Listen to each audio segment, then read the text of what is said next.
Bismillahirrahmanirrahim. Alhamdulillah wa salatu wa salamu ala rasulillahi wa ba'd. Le Coran nous invite à la foi à maintes occasions, et il est rare de trouver une sourate dans le Coran qui ne contienne pas une invitation explicite ou une référence à l'importance de la foi et à son impact dans la vie individuelle, sociale et nationale.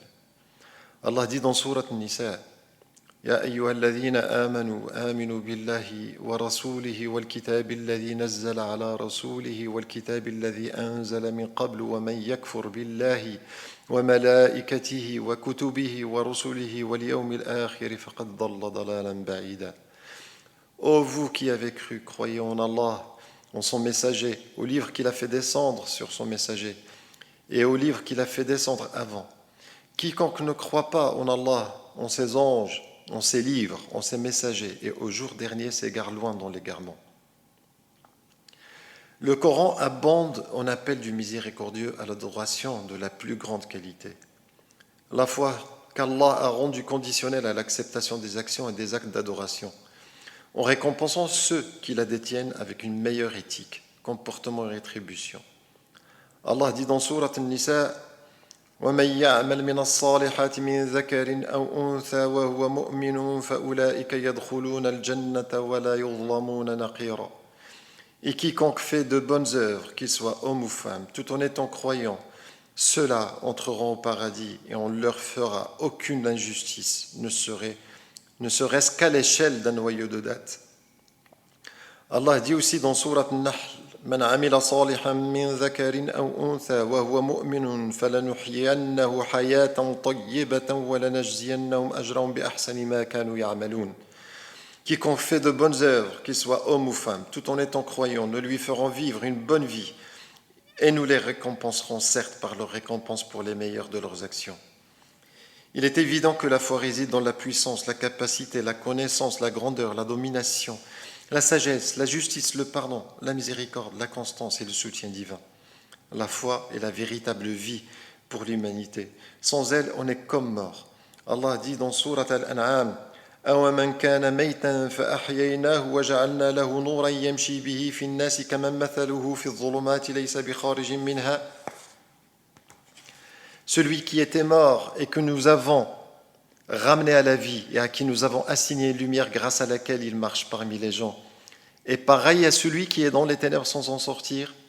La foi est une force qui guide, définissant la direction, les objectifs et les normes, permettant à une personne de vivre dans la lumière et d'avancer avec clarté.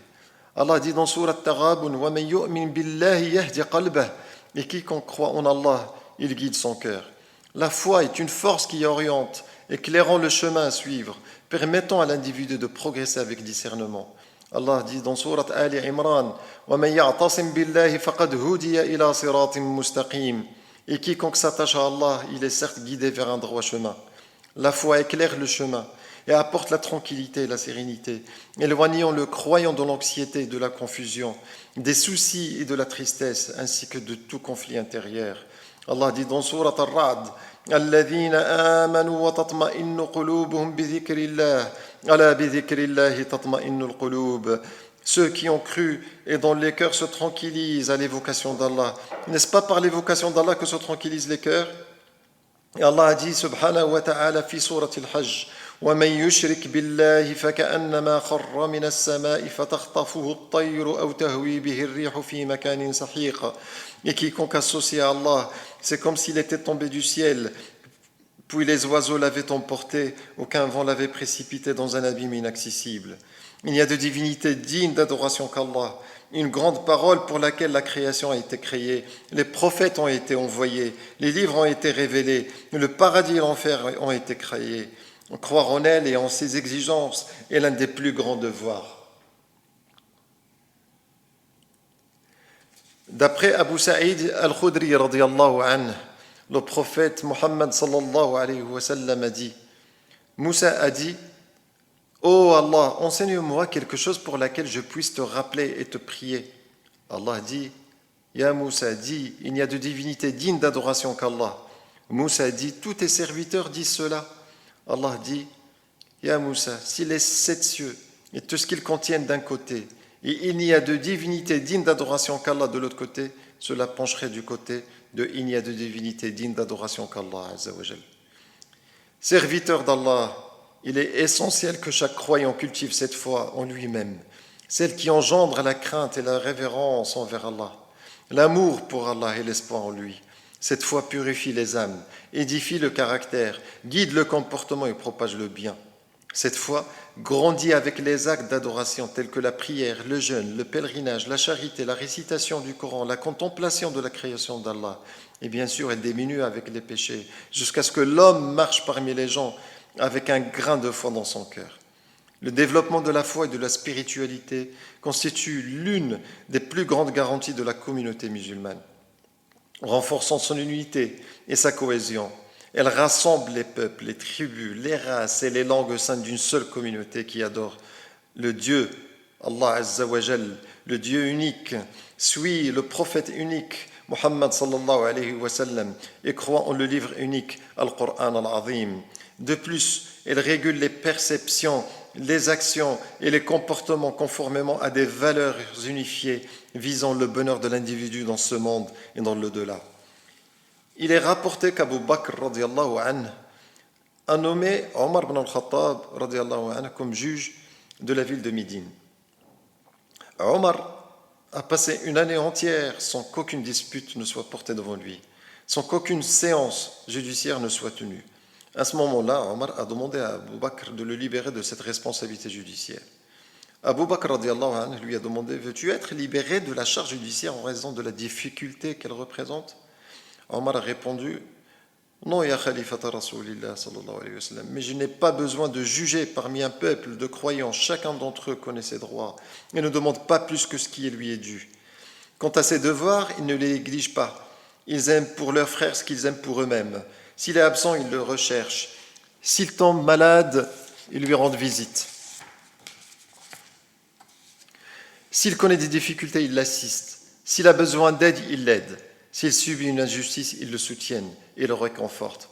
Leur religion est le conseil, leur comportement est l'encouragement du bien et la répression du mal. Alors pourquoi devraient-ils se disputer? Puisque la foi a un tel impact considérable sur la vie des musulmans, nous avons décidé avec la permission d'Allah de discuter dans cette série de l'importance de la foi et de son impact dans notre réalité quotidienne. Nous avons constaté l'émergence de nombreuses maladies sociales, psychologiques, comportementales et morales en raison de la faiblesse de la foi, de l'attachement excessif au monde matériel et de l'oubli de l'au-delà. Cette civilisation matérielle ne donne pas d'importance à l'âme, mais se concentre uniquement sur le corps humain, avec ses inventions géantes, ses produits variés, ses différentes industries visant à satisfaire les besoins corporels. Où est la nourriture pour les âmes qui rendent les esprits heureux, favorisent le bien-être des sociétés et construisent des civilisations? Où sont les valeurs, les principes et l'éthique? Où est l'amour fraternel entre les êtres humains? Où est la foi qui façonne l'individu, la famille et la société pour assurer à tous la tranquillité d'esprit, la paix intérieure, l'élargissement de la poitrine et la bonté dans ce monde et le salut dans l'au-delà? Les effets de la foi sont nombreux dans notre vie. L'un de ces effets est d'orienter le comportement, de le purifier et de le réguler. Lorsqu'on examine les comportements et les actions de nombreuses personnes aujourd'hui, on y trouve l'injustice, l'oppression, l'avarice, la désobéissance, la rudesse, l'irresponsabilité, la négligence des devoirs, la violence, l'égoïsme et le manque de bienveillance envers autrui. Beaucoup de ces comportements s'éloignent des commandements de la religion et des enseignements du prophète sallallahu alayhi wa sallam. Le comportement est gouverné par les désirs, les avantages personnels et les intérêts personnels. La foi a le pouvoir de remédier à ces déviations. Elle implante en chaque individu la conscience de Dieu. Elle incite à rechercher la récompense et la crainte du châtiment. Ainsi, il veille à adopter un comportement bienveillant envers toutes les personnes, même envers les animaux et l'environnement qui l'entourent. C'est le message de l'islam, une des manifestations du fruit de la foi. La foi oriente le comportement à la maison, avec les voisins, au travail, sur le marché. Elle fait de l'acte quotidien une forme d'adoration. Abu Huraira radiallahu anhu a rapporté que le prophète sallallahu alayhi wa sallam a dit: celui qui croit en Dieu et au jour dernier ne doit pas nuire à son voisin. Et celui qui croit en Dieu et au jour dernier doit être généreux envers son invité. Et celui qui croit en Dieu et au jour dernier doit être doit dire du bien ou se taire.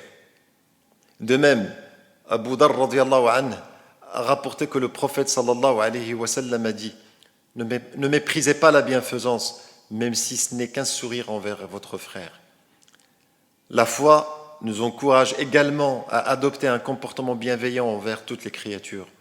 Le prophète, que la paix soit sur lui, a dit « Ce n'est pas un croyant celui qui injurie, maudit ou est impudique. » La foi guide le comportement du musulman dans tous les domaines de la vie vers le bien. Le commerçant honnête jouit d'une grande estime et les croyants rivalisent pour atteindre cette honnêteté. Le prophète sallallahu alayhi wa sallam a annoncé « Le marchand honnête et fidèle se tiendra avec les prophètes, les véridiques et les martyrs au jour du grand jugement. » Observez comment la foi guide le comportement et oriente les actions, même dans les moments les plus sombres et les crises les plus difficiles. Cette histoire concerne Uthman ibn Affan radiyallahu anhu. En cette année de famine et de pauvreté intense pour les musulmans, une caravane est arrivée avec 1000 chameaux chargés de dattes, de raisins secs, d'huile et d'autres denrées alimentaires. Les marchands de Médine sont venus à lui pour l'acheter, lui offrant des bénéfices 2 fois supérieurs à leur capital. Ils ont dit « Nous te donnerons un profit équivalent à 2 fois la somme. » Uthman a répondu « Je vous ai donné plus que cela. » Ils ont insisté « Nous augmenterons la somme de 5 dirhams. » Uthman a alors dit « D'autres m'ont déjà offert plus. Je la donne pour la cause d'Allah. » Il a ensuite dépensé cette fortune dans le chemin d'Allah Azza wa Jal.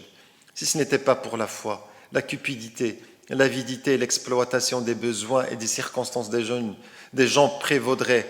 C'est la foi qui prévient la fraude, la tromperie et la trahison. Omar ibn Khattab radiyallahu anhu se promenait la nuit dans Médine avec son serviteur. Fatigué, il s'est adossé à un mur près de la maison d'une femme. Il a entendu dire à sa fille « Va chercher du lait et mélange-le avec de l'eau. » La fille a répondu « Mère, n'as-tu pas entendu le calife dire qu'il ne faut pas mélanger le lait avec de l'eau ?»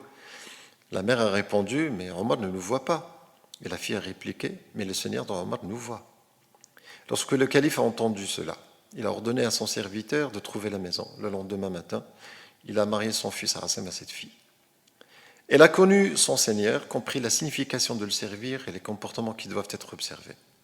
Son histoire est restée gravée dans l'histoire pour être transmise aux générations à venir, en tant qu'exemple à suivre. Quand un employé prend conscience de son comportement et de ses actions dans son travail, quand un juge comprend son rôle et sa responsabilité, quand un soldat réalise son devoir de protéger la vie, l'honneur et les biens, alors l'islam devient une réalité vivante dans la vie de ces personnes. Le prophète Mohammed sallallahu alayhi wa sallam a dit « Il y a 2 yeux qui ne seront jamais touchés par le feu de l'enfer. Un œil qui a versé des larmes dans la crainte d'Allah et un œil qui a passé la nuit en gardant la frontière dans le sentier d'Allah. » Quand les enfants reconnaissent l'importance de montrer de la bienveillance envers leurs parents, quand les femmes accomplissent leurs devoirs dans l'éducation et la construction de la famille musulmane, alors tout cela ne devient une réalité que lorsque les cœurs sont remplis de foi en Allah. سبحانك اللهم وبحمدك أشهد أن لا إله إلا أنت أستغفرك وأتوب إليك وصلى الله وسلم على سيدنا محمد